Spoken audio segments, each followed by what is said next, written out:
Môre almal, wie is hier? Hoop het gaan goed. Ek is besig om te bestuur, maar ek het 'n boodskap wat ek wil deel. En dit gaan daaroor om die seun te wees in die huis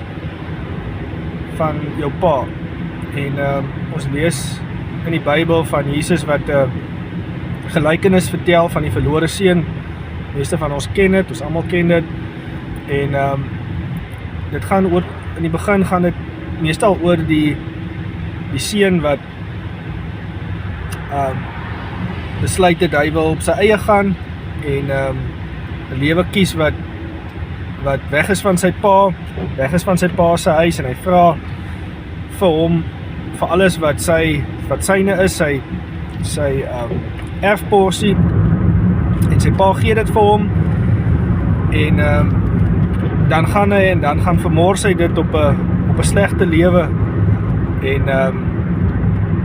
dit op vriende spandeer, en dit op alles wat verkeerd is gespandeer, en toe hy later niks oor nie, en hy eindig toe op, soos ons die storie ken, in die varkhok, en moet varke oppas vir iemand anders, en inderdaad kom hy tot 'n besef, maar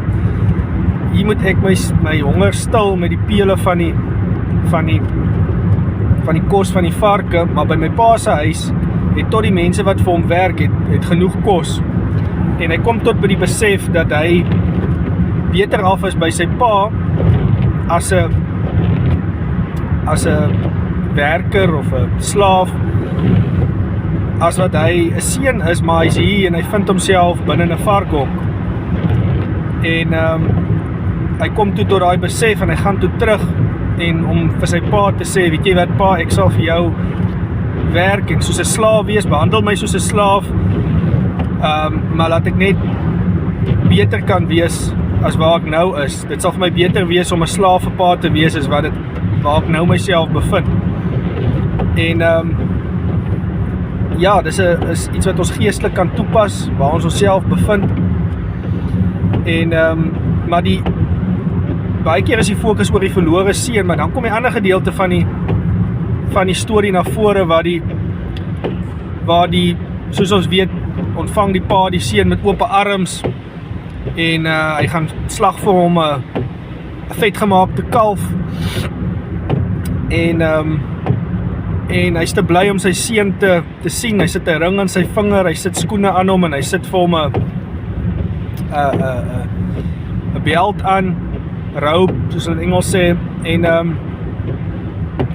so sy pa aanvaar hom as seun weer terug in sy huis, sonder om van hom te verwag om 'n slaaf te wees. En toe kom die ouer broer, en hy hoor hierdie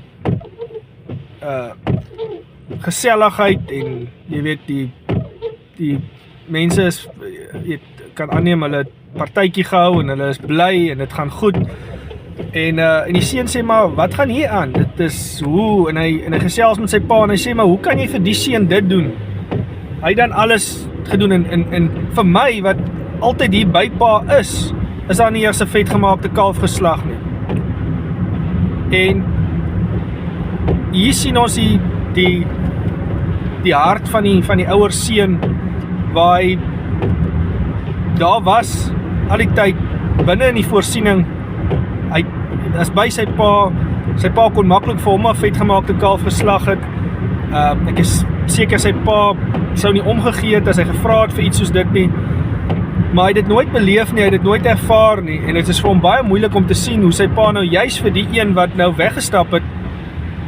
die vetgemaakte kalf gee. En so het dit net by my opgekom, dat ons baie keer met die Here se nabyheid voel dat ons nog iets kort, voel dat daar nie vir ons moeite gedoen is nie, voel dat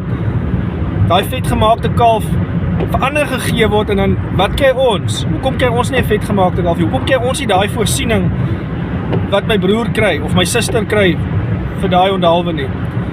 En baie keer vind ons onsself binne in die voorsiening van die Here, presies waar die Here wil hê ons moet wees, maar ons ervaar nie daai vetgemaakte kalf, kom ons sê, daai treatment van die pa nie, en dan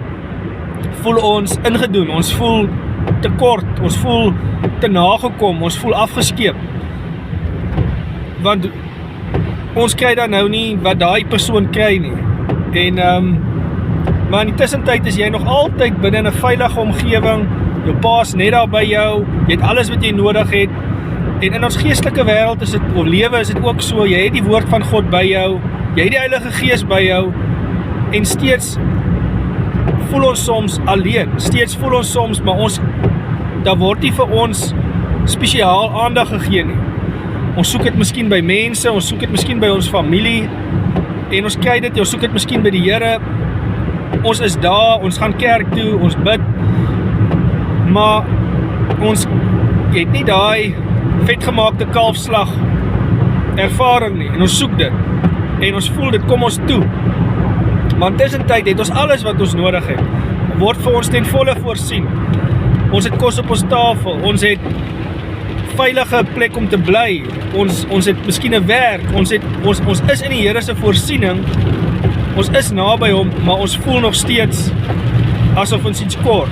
asof daar nie na ons gekyk word nie, asof ons baie keer die swart skapie is, as jy dit nou so wil noem.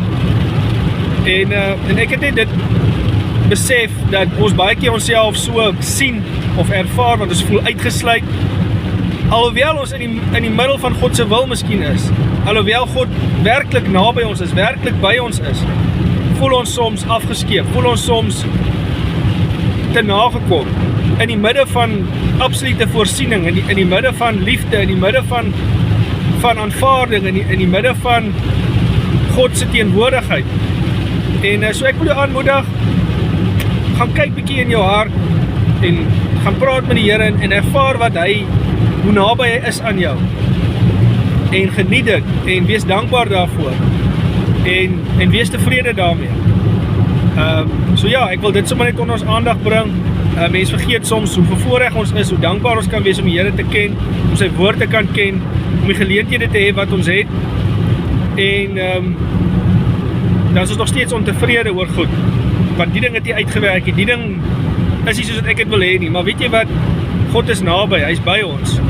en ervaar sy seën. Ok, lekker dag, bye.